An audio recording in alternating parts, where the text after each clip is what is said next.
పరీక్షకి వెళ్తున్నప్పుడు పరీక్ష పాస్ అవుతామా లేదా, ఇలా ప్రతి వాటిలో మనిషి ఎదుర్కొనేటటువంటి ఒక స్థితి ఇది. అయితే గెలుపు ఓటములు క్రీడాకారులు అంటూ ఉంటారు అప్పుడప్పుడు, గెలవడం ఓడడం అనేది దైవాధీనం అని అనుకుంటారు. అంతే కదా, గెలవడం ఓడిపోవడం అనేది దైవాధీనం, దేవుని యొక్క ఆధీనంలో ఉంటుంది, మన చేతుల్లో ఏమీ లేదని. మనం చేసేది ఏంటి అంటే గెలిచేంత వరకు పోరాడమే. సాధారణంగా ఈ క్రీడా స్ఫూర్తి ఉన్నటువంటి వారిలో అనుకునేటటువంటి మాట ఏంటంటే, ఈరోజు ఒకవేళ ఓడిపోయినా రేపు గెలుస్తాం. అందువల్ల ప్రతి ఓటమి గెలుపుకు మెట్టు అనేటటువంటి విధానంలో ఈ యొక్క విధానాలు లోకంలో కొనసాగుతూ ఉంటాయి. అయితే ఇక్కడ ఇది లోకంలో జరుగుతున్నటువంటిది, చాలా స్పోర్టివ్గా లేకపోతే చాలా ఈజీగా తీసేసుకోవాలి. దీన్ని ఓడిపోయినటువంటి వాడు కక్ష పెట్టుకోకూడదు, గెలిచినటువంటి వాడు ఆనందపడకూడదు, గెలిచినటువంటి వాడు ఓడిపోయినటువంటి వాడిని కించపరచకూడదు. గెలుపు ఓటములు అనేటటువంటిది సాధారణం కాబట్టి దాని గురించి మనం పెద్దగా పట్టించుకోకూడదని సమాజం చెబుతూ ఉంటుంది. కానీ నేడు మనం ఆలోచిస్తున్నటువంటిది ఏంటంటే, క్రైస్తవ జీవితంలో గెలుపు ఓటములు, అసలు క్రైస్తవ జీవితంలో గెలుపు ఓటములు ఎలా ఉంటాయి? జీవితం అని అంటే మనకు తెలుసు, మనం పుట్టిన దగ్గర నుంచి మరలా మనం మరణించేంత వరకు జీవితం అని అంటున్నాం. దీన్ని దేవుడు మనిషి యొక్క జీవితాన్ని సగటున 70 లేక 80 సంవత్సరాలు ఫిక్స్ చేస్తున్నాడు. ఒక మనిషి 0 డేస్ నుంచి ప్రారంభించినటువంటి భూలోక దినాలు ముగించేసరికి 80 సంవత్సరాలు ఒకవేళ అయిపోతే, ఆ 80 సంవత్సరాల్లో ఆ వ్యక్తి మరణిస్తే, మరణించినటువంటి వ్యక్తి గెలిచాడా ఓడాడా అన్న సంగతి ఎలా తెలుస్తుంది? అంటే జీవితంలో, నేను చెప్పాను, జీవితంలో భూమి మీద వచ్చినటువంటి దినాలలో భూలోక దినాలను జీవించిన తర్వాత చచ్చిపోయాడు అనుకున్నాం. అఫ్కోర్స్ మనమే భవిష్యత్తులో చచ్చిపోతాం. మనం ఈ జీవితంలో అంటే భూలోక జీవితంలో గెలిచామా ఓడిపోయామా అన్న సంగతి బ్రతుకున్నప్పుడు మనకు అర్థం కాదు, అని చచ్చిపోయినప్పుడు అర్థమవుతుంది. అలా అర్థమైనప్పుడు మనకంటే ముందు చనిపోయినటువంటి వాళ్ళు తమ జీవితంలో గెలిచారా ఓడిపోయారా ఎలా తెలుస్తుంది? ఏం చేస్తే గెలవడం అని అంటాం, ఏం చేస్తే ఓడిపోవడం అని అంటాం. ఏం జరిగితే, మరణించిన తర్వాత ఏం జరిగితే ఓటమేనని అనుకుంటాం, ఏం జరిగితే గెలవడం అని అనుకుంటాం. ఇది మనం ఆలోచన చేయాలి. సో ఒక జీవితాన్ని జీవించినటువంటి తర్వాత, మరణం వచ్చిన తర్వాత, మరణించిన వ్యక్తి గెలవడం అనేటటువంటి కార్యక్రమము ఏం జరిగితే గెలవడం అని అనుకుంటామని అంటే, మనకు తెలుసు క్రైస్తవ జీవితము మరణం తర్వాతనే అసలు సిసలైనటువంటి జీవితం ప్రారంభమవుతుందని మనకు ముందుగానే తెలుసు. మరణించిన తర్వాత మరణమే ముగింపు కాదు ఈ జీవితానికి, మరణించిన తర్వాత మరొక బ్రతుకుంది. ఇది మన కాన్సెప్ట్, బైబిల్ చెప్పేటటువంటి కాన్సెప్ట్. మరణించిన తర్వాత మరొక జన్మ కాదు, మరొక జీవితం ఉంది. మరణించిన తర్వాత జీవితం ఉందా? ఆ జీవితంలో సక్సెస్ అవడమే గెలవడం. ఏ జీవితంలో? మరణించిన తర్వాత రాబోయేటటువంటి జీవితంలో గెలవడమే సక్సెస్ అవడం. మరి అది ఎలా జరుగుతుంది? మరణించిన తర్వాత వచ్చేటటువంటి జీవితంలో నువ్వు సక్సెస్ కాకపోతే, మరణం వరకు జీవించినటువంటి జీవితం వృధా. నా పాయింట్ అర్థమవుతుందా? మరణించిన తర్వాత జీవించేటటువంటి జీవితం చాలా గొప్పది, చాలా సంవత్సరాలు ఉంటుంది అది. మరణించిన తర్వాత రాబోయేటటువంటి జీవితంలో నువ్వు సక్సెస్ అయినావని అంటే ఈ జీవితం రైట్, మరణం వరకు జీవించిన జీవితం చాలా రైట్. కానీ మరణించిన తర్వాత ఆ జీవితం మనకు బాగలేదనుకోండి, ఈ మరణం వరకు జీవించినటువంటి జీవితం ఫెయిల్యూర్ అయిపోయింది అన్నారు. అందుకని ఒక వ్యక్తి మరణించిన తర్వాత కూడా సక్సెస్ అవ్వాలి అంటే గెలవాలి. గెలవడం అంటే ఏమనుకుంటున్నాం మనం? కోటాను కోట్ల దేవుని యొక్క సముఖంలో జీవించడం, దీన్ని గెలవడం అని. కోటాను కోట్ల సంవత్సరాలు దేవునితో గడపగలిగేటటువంటి ఆ జీవితం మరణం తర్వాతే వస్తుంది మనకి.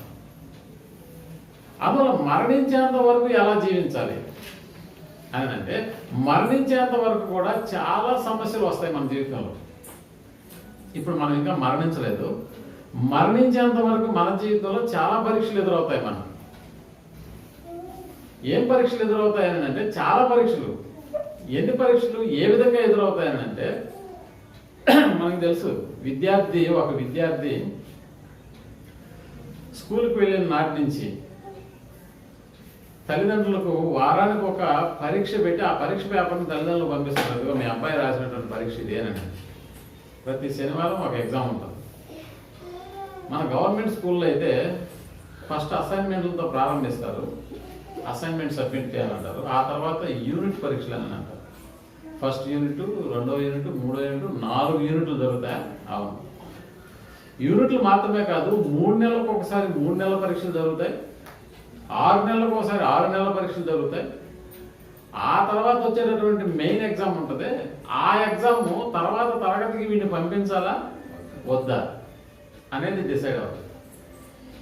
అంటే ఇక్కడ అసైన్మెంట్లు రాసిన, యూనిట్ పరీక్షలు రాసిన, టార్గెట్ ఏంటి ఇక్కడ? తర్వాత క్లాస్కి వెళ్ళాలి, అంటే మెయిన్ ఎగ్జామ్ పాస్ అవ్వాలి. దాన్ని గెలవడం అని అంటాం విద్యా సంవత్సరానికి, విద్యకు సంబంధించినటువంటి విధానంలో. కానీ ఇది జీవితం కదా. ఈ జీవితంలో మరణం తర్వాత మనం గెలవాలి అని అంటే, మరణం వరకు వచ్చేటటువంటి సమస్యలు చాలా ఉన్నాయి. మరణం వరకు వచ్చేటటువంటి సమస్యలు చాలా ఉంటాయి. మరణం వరకు వచ్చేటటువంటి పరీక్షలు కూడా చాలా ఉంటాయి. ఆ పరీక్షల్లో నువ్వు పాస్ అవుతా వస్తేనే మరణం తర్వాత వచ్చేటటువంటి జీవన విధానంలోకి వెళ్తావు. అప్పుడు నీకు సక్సెస్ లభిస్తుంది. అక్కడ సక్సెస్ రావాలని అంటే, లేక అక్కడ గెలవాలని అంటే, మరణం వరకు మన జీవితంలో చాలా సమస్యలు ఎదురవుతాయి. అంటే చాలా పరీక్షలు ఎదురవుతాయి. ఆ పరీక్షల్లో మనిషి ఏమవుతూ రావాలంటే, గెలుస్తూనే రావాలి. ఎలా గెలవాలి అని ఒకవేళ మీరు అనుకుంటారు. ఎలా గెలవాలని ఆయన చెప్తున్నాడంటే, ఏప్రిల్కి రాసిన పత్రికలోనే మనం చదువుకున్నటువంటి లేకుండా 12వ అధ్యాయం 1వ వచనం. ఆల్రెడీ గెలిచినటువంటి, సక్సెస్ అయినటువంటి వాళ్ళ జాబితా చెప్తున్నాడు అక్కడ. ఇంత గొప్ప సాక్షి సమూహం అని మాట్లాడుతున్నాడు. ఎంతమంది ఉన్నారు ఆ సమూహంలో? ఎంతమంది ఉన్నారంటే, అంతకుముందు మనం 11వ అధ్యాయంలో మనం 33 నుంచి మనం చదువుకుంటే వాళ్ళందరూ సక్సెస్ జీవితాలు అక్కడ మనకు కనిపిస్తాయి. ఎవరు వాళ్ళు?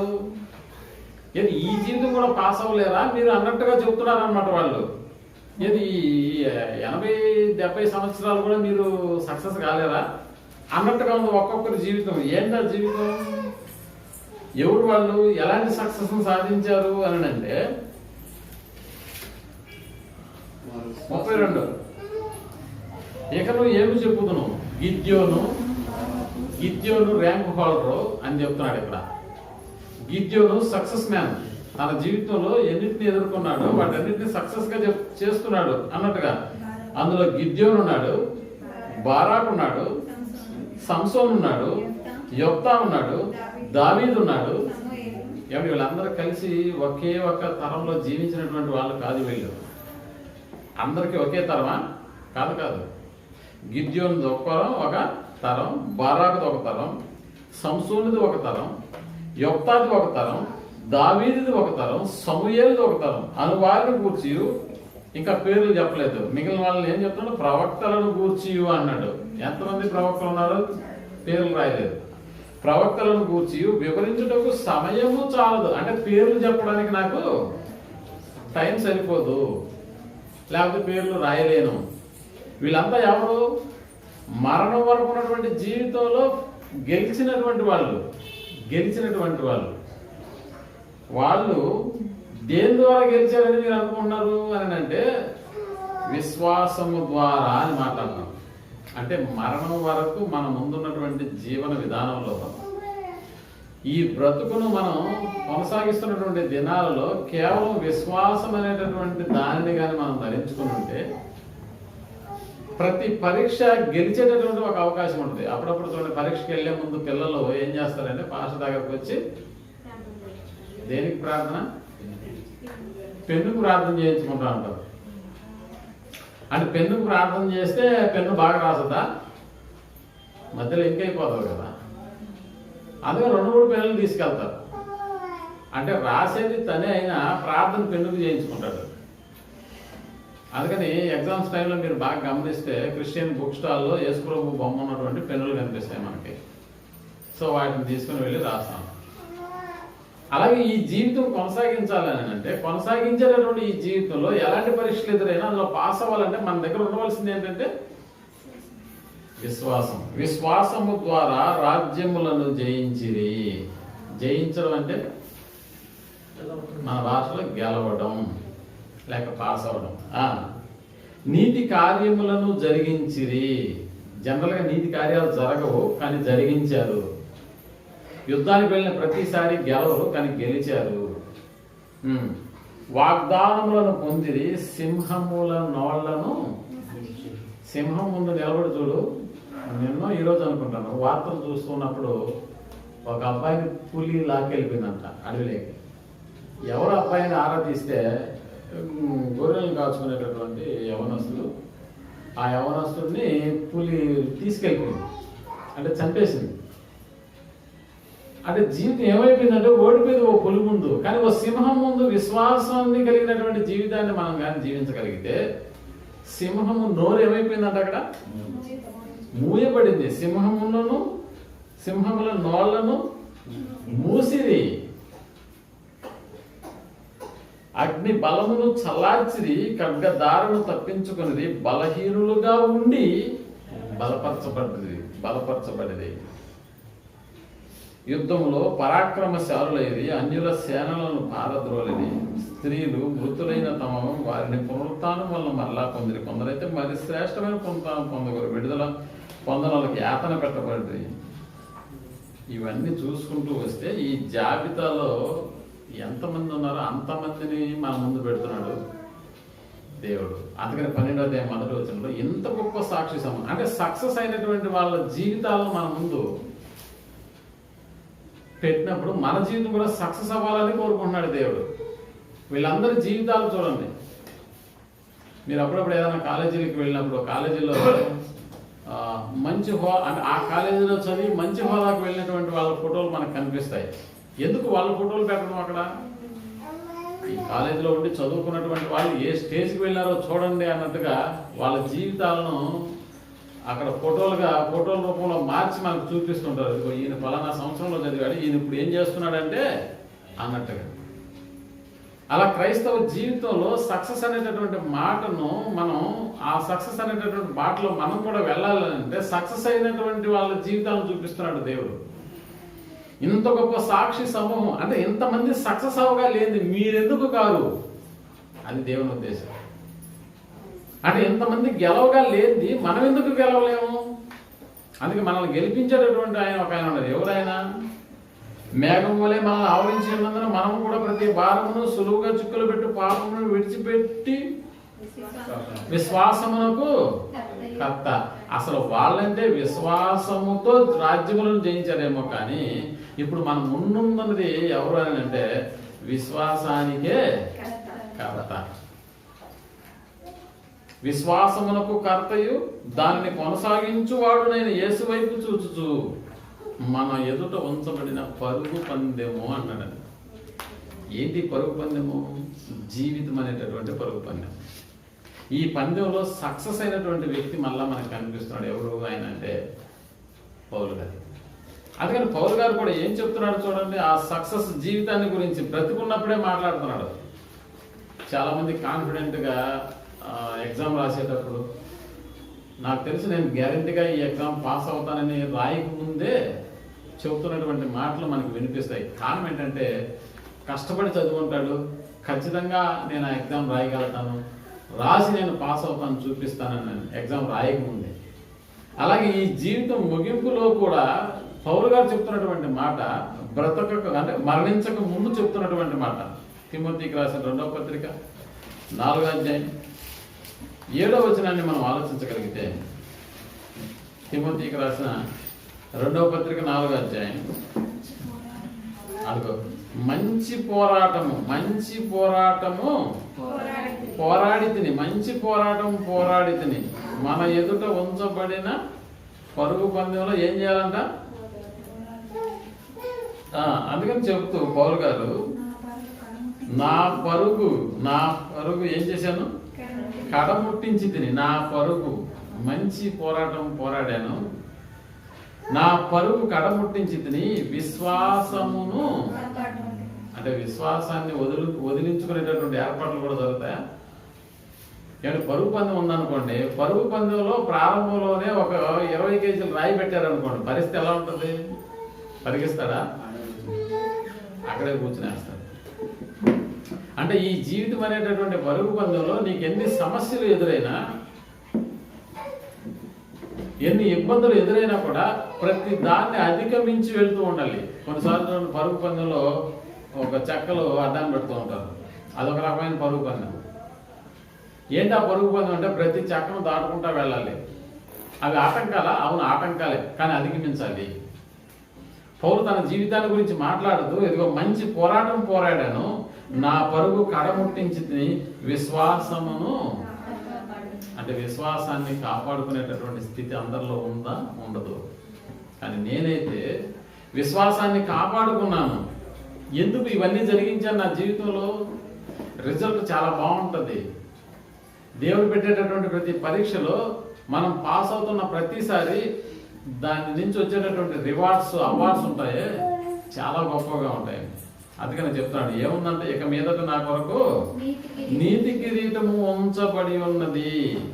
కిరీటం, మిస్ వరల్డ్, మిస్ యూనివర్స్కి కిరీటాలు పెడుతూ ఉంటారు. నిజంగా ఆ కిరీటం విలువ ఎంత ఉంటుందో కరెక్ట్గా మనకు ఐడియా లేదు, కానీ ఒకవేళ విలువ అంటూ ఉంటే నీతి కిరీటంతో సమానమయ్యేటటువంటి విలువ కలిగిందా? లేదు. అంటే విలువ కట్టలేనటువంటి ఓ కిరీటాన్ని దేవుడు మనకి ఇవ్వబోతున్నాడు. ఎప్పుడు అంటే, అందుకని చెప్తాడు, అంతము వరకు సహించిన వాడే రక్షింపబడును. ఈ జీవితంలో ఇది ఒక పరుగు పందెం. ఈ పరుగు పందెంలో నువ్వే గెలవాలి. ఇశ్రాయేలు జీవితాన్ని మనం ఆలోచిస్తే, ఐగుప్తు దేశం నుంచి ప్రారంభమైనటువంటి వారి జీవన విధానం నిజంగా కనానులో స్థిరపడాలి. కనాను అనుభవించి ఆ తర్వాత కానీ చనిపోకూడదు. ఇలాంటిది దేవుడు వారికి ఏర్పాటు చేసినటువంటి జీవన విధానం. కానీ ఏమైపోయిందో తెలుసా? 40 సంవత్సరాల అరణ్య మార్గంలో ఎన్నో సనుక్కున్నారు, ఎంతో ఇబ్బంది పెట్టారు మోషేని. అసలు మమ్మల్ని ఎందుకు ఇక్కడికి తీసుకొచ్చావు అనేటటువంటి ప్రశ్న వేశారు. మాకు అక్కడ సమాధులు లేవని తీసుకొచ్చావా? ఈ అరణ్యంలోకి తీసుకొచ్చి ఇక్కడ మాకు మాంసాన్ని ఎవరు పెడతారు? కీరకాయలు, దోసకాయలు, ఎర్రగడ్డలు మాకు ఏమొస్తున్నాయి? జ్ఞాపకంలోకి వస్తున్నాయి. అసలు ఎందుకు తీసుకొచ్చావు? మోషే మీద వాళ్ళు పరోక్షంగా దేవుని మీద సనుక్కున్నారు. అందుకనే సక్సెస్ కాలేదు ఇశ్రాయేలు జీవితం. ఎంతమంది సక్సెస్ అయింది ఆ రోజు? కేవలం 2 మాత్రమే. ఆ 2 ఎవరైనానంటే విశ్వాసాన్ని కాపాడుకున్నటువంటి వాళ్ళు. ఎలాగైనా ఆ కణాలలో అడుగు పెట్టాలి, దేవుడు మనకు అవకాశం ఇస్తాడనేటటువంటి నిరీక్షణ కలిగినటువంటి జీవితాలు కలిగినటువంటి వాళ్ళు. మిగిలిన వారు ఓడిపోయారా? ఓడిపోయారు. ప్రేమైనటువంటి వాళ్ళరా, మన జీవితంలో కూడా గెలవాలి అని అంటే సనుగులు, సంశయాలు ఉండడానికి వీరలేదు. అందుకనే పౌలు గారు, నేను మంచి పోరాటం పోరాడానని అంటున్నాడు కదా. ఎలా పోరాడాడు ఆయన? ఖడ్గంతో పోరాడా? లేదు. ఎలా పోరాడాడో చూడండి ఒకసారి. కొరింథీయులకు రాసినటువంటి 2వ పత్రిక 10వ అధ్యాయం 4వ వచనాన్ని మనం ఆలోచించగలిగితే, మా యుద్ధోపకరణములు 3 నుంచి చదువు. మేము శరీరధారులమై నడుచుకొనుచున్నను, మేము శరీర ప్రకారము యుద్ధము చెయ్యము. మా పోరాటం ఎలాంటిది? మేము శరీరంలో ఉన్నాం, కానీ శరీర రకంగా యుద్ధం చేసే పోరాటం కాదు మాది. మా యుద్ధోపకరణాలు శరీర సంబంధమైనవి కావు. మేము యుద్ధం చేస్తాం, కానీ మా దగ్గర ఏముండదు? కత్తి ఉండదు. మేము యుద్ధం చేస్తాం, మా దగ్గర ఏముండదు? డాల్ ఉండదు. మేము యుద్ధం చేస్తాం, కానీ మా దగ్గర యుద్ధోపకరణాలు ఉండవు. అంటే ఇది పోరాటమా? ఇదే పోరాటం, అసలైనటువంటి పోరాటం. గాలిని కొట్టినట్టు నేను ఏం చేయట్లేదు, పోరాటం లేదు. నా పోరాటానికి ఒక గోల్ ఉంది, నా పరుగు పందానికి ఒక గోల్ ఉంది. దానిని చేరుకోవాలన్నదే నా ఆలోచన, అంత నా ఆశ.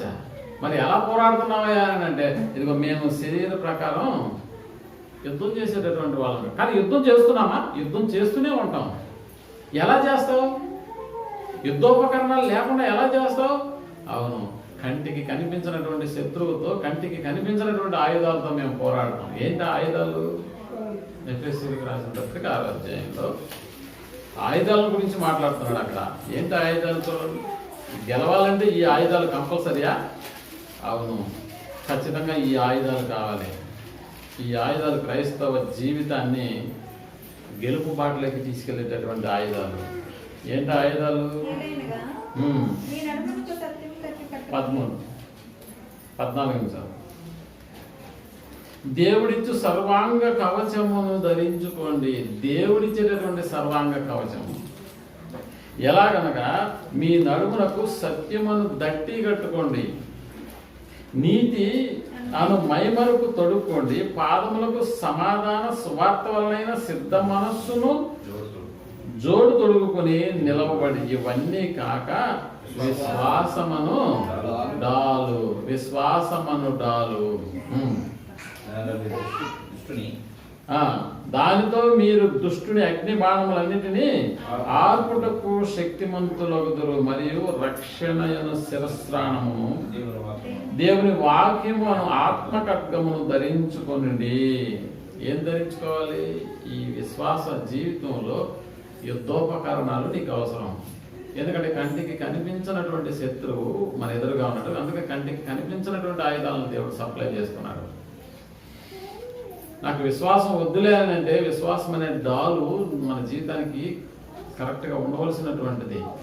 దేన్నైనా ఎదుర్కోవడానికి విశ్వాసం డాలు ఎలా మనకు ఉపయోగపడుతుందని అంటే, ఎదుటివాని బాణాలను లేకపోతే ఖడ్గ జ్వాలను ఎదుర్కోవడానికి మనం ఫస్ట్గా అడ్డు పెట్టేది డాల్ అనేటటువంటిది. ఆ డాలుని గురించి మాట్లాడుతాడు, విశ్వాసం అనే డాలు. ఏమిటువంటి వాళ్ళ యుద్ధం గెలవాలి. ఒకనాడు యోగుకు వచ్చింది యుద్ధం కాదా? తన జీవితంలో ఎన్నిటిని ఎదుర్కొన్నాడో తెలుసా? ఒక్క రోజులోనే ఉదయం ధనవంతుడిగా ఉన్నాడు, సాయంత్రానికి ఏమైపోయాడో తెలుసా? యోగు కాదు, పేదవాడైపోయాడు. ఉదయాన ధనవంతుడు, ఆ రోజు నిద్ర లేచాడు, దేవుని ప్రార్థించుకున్నాడు, తన కుమార్తెల కొరకు దహన బలులు అర్పించాడు, అంతే. సాయంత్రానికి ఏమైపోయాడంటే ఉన్నవన్నీ వెళ్ళిపోయాయి. ఆ తర్వాత రాత్రికి కూడా ఏమైపోయింది? తెల్లారికి ఏమైందంటే, ఇదిగో శరీరానికి కూడా రుగ్మతలు బయలుదేరాయి. బూడిదలో కూర్చొని చిల్ల పింకుతో తన శరీరాన్ని గోక్కున్నటువంటి పరిస్థితులు. భార్య వచ్చి, ఇంకను నువ్వు యథార్థతను వదలకయుందువా, దేవుని దూషించి మరణం కొమ్మని చెప్పినటువంటి మాటలు యోగు జీవితాన్ని ఎంత దిగజార్చాలి. అందుకని యోగుని గురించి దేవుడు రాస్తూ, అతడు నోటి మాట వలనైనను పాపం చేయలేదు. భక్తుల జీవితాలను మనం ఆలోచించినప్పుడు సక్సెస్ అయినటువంటి జీవితాల జాబితా, వాళ్ళ జీవిత చరిత్రను దేవుడు మనకు రాసి ఉంచినప్పుడు మనం ఎందుకు అలా ఉండలేకపోతున్నాం? గెలుపు నాకు రాదేమో అన్న అనుమానం ఎందుకు? ఖచ్చితంగా గెలిచి తీరుతాం ఈ జీవితంలో. అందుకు మనకు ఉండవలసింది పౌలు లాంటి కాన్ఫిడెంట్. మంచి పోరాటం పోరాడాను, నా పోరాటంలో నాకు ఉపయోగపడ్డ ఆయుధాలు ఏంటో తెలుసా? విశ్వాసం అనే డాలు, సత్యం అనే దత్తి, వాక్యం అనే ఆత్మ ఖడ్గం. చూసారా, ఇవన్నీ కంటికి కనిపించకపోయినటువంటి వాళ్ళు. ఏదో గాలి కొట్టినట్టు నేను పోరాటం లేదు, నా పోరాటం స్టైలే వేరే అని అన్నాడు. ఎందుకు పోరాటం అని అంటే, గెలిచి తీరాలి. అందుకని మన జీవితంలో ఎన్ని సమస్యలు వచ్చినా, ఎన్ని శ్రమలు వచ్చినా, ఎన్ని ఇబ్బందులు వచ్చినా, ప్రతి శ్రమ, ప్రతి విధానం మనకు ఒక పరీక్షలాగా అది మనం ఆలోచించగలిగితే ప్రతి పరీక్షలో మనం గెలవలసినటువంటి వారం. అందుకని యాకోబు తన పత్రికలో రాస్తూ మొదటి అధ్యాయం 12వ వచనాన్ని మనం ఆలోచించగలిగితే, యాకోబు రాసినటువంటి పత్రిక, శోధన సహించువాడు ధన్యుడు, శోధన సహించువాడు ధన్యుడు. అతడు అతడు శోధనకు నిలిచిన వారే. జీవ కిరీటం అనేటటువంటిది ఫైనల్ గా ఏం జరగబోతుంది మనకంటే జీవ కిరీటము. 2వ వచనం చూడండి, అదే నా సహోదరులారా, మీ విశ్వాసమునకు కలుగు పరీక్ష దేనికి కావాలంట? విశ్వాసమునకు కలుగు పరీక్ష ఓర్పును పుట్టించునని ఎరిగి మీరు నానా విధములైన శోధనలలో పడినప్పుడు అది మహా ఆనందమని ఎంచుడి. మహా ఆనందమని ఎంచుడి. అందువల్ల విశ్వాసము దానికి కలిగేటటువంటి పరీక్ష, ఆ పరీక్ష మనకు ఓర్పును పుట్టిస్తుందని. ఎప్పుడైనా మనం శోధనలో పడుతున్నప్పుడు ఆ శోధనలే మనకి మహా ఆనందాన్ని కలిగించేటటువంటి ఒక స్థితిలో జీవితాన్ని కొనసాగించాలి. అప్పుడే గెలుపు అనేటటువంటిది మన జీవితంలో ఆవరిస్తుంది. మనం మరణించిన తర్వాత కూడా ఆ తర్వాత రాబోయేటటువంటి కోటాను కోట్ల దేవునితో గడపగలిగేటటువంటి ఆ దినాలను మనకు అనుగ్రహిస్తుంది. వీటన్నిటికీ ముఖ్యమైనది, మూల కారణమైనది నేడు మనం బ్రతుకుతున్నటువంటి ఈ జీవిత కాలమే. ఈ జీవిత కాలాన్ని పెట్టుబడిగా పెట్టి రాబోయేటటువంటి కోట్లాను కోట్ల సంవత్సరాల జీవితాన్ని పొందగలగడమే గెలవడం. ఇందులో ఎవరు ఓడిపోవడానికి ఎంత మాత్రం వీలు లేదు. క్రైస్తవ జీవితం ఇది విశ్వాసంతో కూడింది కాబట్టి ప్రతి పరీక్షలో, మన విశ్వాసానికి జరిగే ప్రతి పరీక్షలో గెలుచుకుంటూ రావాలని, ఆ గెలుపు కోట్లాను కోట్ల సంవత్సరాల జీవితాలకు, జీవన విధానానికి మనకు తోడ్పడాలని మరొకసారి మనం హెచ్చరించుకుంటూ ముందుకు సాగిపోవాలని మనం చేస్తున్నాం.